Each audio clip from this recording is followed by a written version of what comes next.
Baik, perkenalkan nama saya Wida Ailin Purnama dengan NIM 223020703144. Di dalam video ini, kami akan membahas tentang sistem pemerintahan dan politik di 4 negara Asia Tengah, yaitu Tajikistan, Kyrgyzstan, Turkmenistan, dan Indonesia. Pada bagian pertama, pewaris bentuk negara. Setelah runtuhnya Uni Soviet, Tajikistan, Kyrgyzstan, dan Turkmenistan memilih bentuk republik. Namun tradisi menuju pemerintahan yang demokratis tidak berjalan mulus. Banyak tantangan seperti korupsi, nepotisme, dan ketidakstabilan politik yang menghambat kemajuan demokrasi. Sistem pemerintahan Tajikistan dan Kyrgyzstan memiliki presiden yang berkuasa, namun terdapat perbedaan dalam pelaksanaan kekuasaan. Kyrgyzstan sering mengalami ketidakpastian politik, termasuk pergantian presiden melalui demokrasi. Turkmenistan di sisi lain memiliki presiden yang hampir tanpa batas kekuasaan, menciptakan sistem otoriter. Dalam sistem sentralistik Turkmenistan, semua keputusan penting dibuat di tingkat pusat dan pemerintahan daerah tidak memiliki kekuatan yang signifikan. Pada bagian B, otonomi daerah. Meskipun ketiga negara Asia Tengah memiliki struktur pemerintahan daerah, otonomi yang diberikan terbatas, seringkali hanya bersifat nominal. Sedangkan di Indonesia, desentralisasi memberikan kesepakatan bagi daerah untuk berpartisipasi lebih aktif dalam pengambilan keputusan, dan otonomi yang diberikan beragam tergantung pada kebutuhan daerah masing-masing.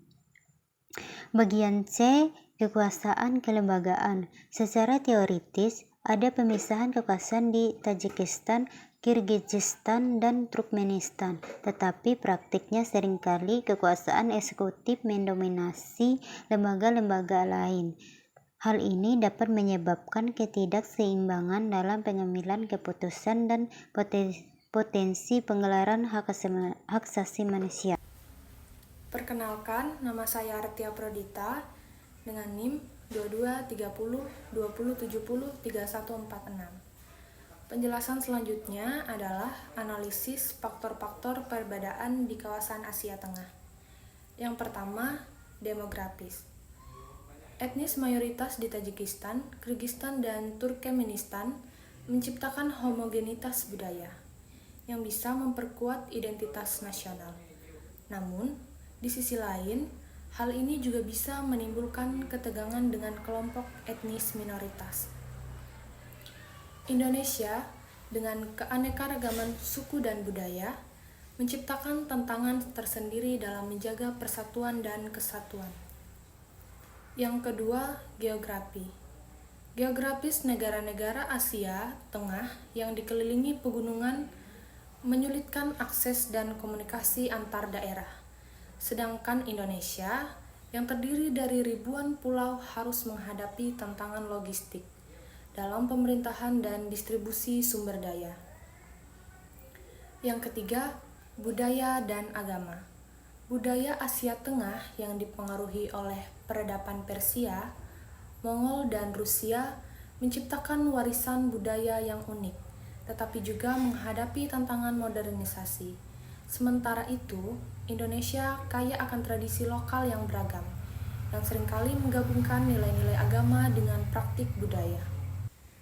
Dan yang keempat, budaya politik dan otoritarianisme. Meskipun Tajikistan dan Turkmenistan mengklaim memiliki sistem demokratis, realitasnya seringkali adalah pemerintahan yang otoriter. Kyrgyzstan menunjukkan usaha untuk menuju demokrasi, meskipun sering menghadapi tantangan internal.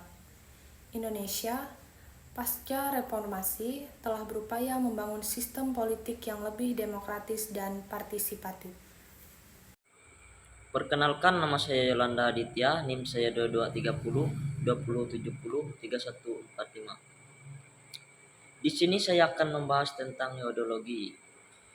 Ideologi utama berlandaskan pada keragaman Islam dan nasionalisme Tajik dengan penekanan pada identitas Islam dan budaya Persia setelah merdeka Uni Soviet. Sistem politik didominasi oleh kepemimpinan karismatik presiden. Kyrgyzstan menekankan nasionalisme Kyrgyzstan dan warisan sejarah suku Kyrgyzstan, serta mengadopsi gagasan demokrasi dan hak asasi manusia pasca Soviet. Namun ideologi demokrasi menghadapi tantangan akibat ketidakstabilan politik. Turkmenistan menganut ideologi yang bersifat otoriter dan didasarkan pada kepemimpinan karismatik Presiden Saparmurat Niyazov dengan identitas bangsa Turkmen dan budaya istiadat sebagai ideologi. Ideologi Pancasila menjadi dasar ideologi dan falsafah negara Indonesia sejak proklamasi kemerdekaan. Pancasila memadukan prinsip nasionalisme, pluralisme, kemanusiaan, demokrasi, dan keadilan sosial. Peralihan dari sistem komunikasi ke republik di Asia Tengah masih membekas dalam budaya politik masyarakatnya dengan nilai-nilai lama sering kali mempengaruhi pola pikir politik saat ini. Indonesia setelah era Orde Baru berusaha untuk memperkuat demokrasi dan keterlibatan masyarakat dalam proses politik.